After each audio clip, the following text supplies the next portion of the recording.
Some people say it's a salary problem. You have to pay people more. Other people say this is simply a job that a whole lot of people don't want to take because, frankly, it's not glamorous and it can be dangerous. And the fact is both are true. It is not glamorous, and we're looking at many prisons that are in rural areas, many high-security prisons that are in rural areas.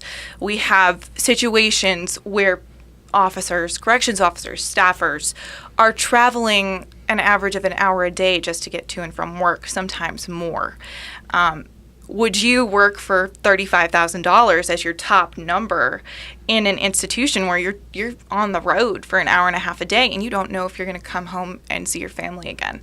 And those are the types of challenges that we're dealing with in terms of recruiting. The numbers are compelling. We had a 16% understaffing in prisons last year, up from 9% the previous year. And I know, Kari, that in some of your reporting, there have even been instances because of this difficulty in hiring people where you have people who have accepted the job and they are on the job and they still haven't had some of their basic training. Absolutely. I mean, that is scary. That's scary for them. It's scary for the inmates. It's scary for those of us who are paying for all of this. Absolutely.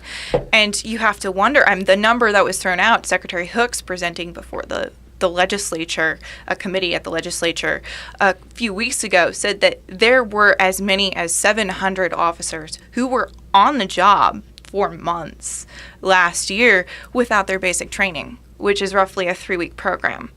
And so what they had to do is go back, identify all of the officers that hadn't received even that basic training, and then make time over the course of very few months to make sure that they had all of the information that they needed.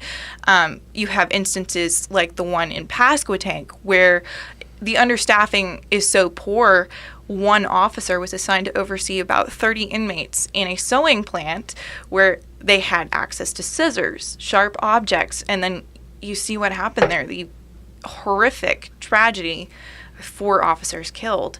And so you have this problem of understaffing, you have lack of training, this sense of uncoordinated efforts. I think the Department of Public Safety is at a point where they very much want to make changes. The question is, how do we do that efficiently? How do we do that safely?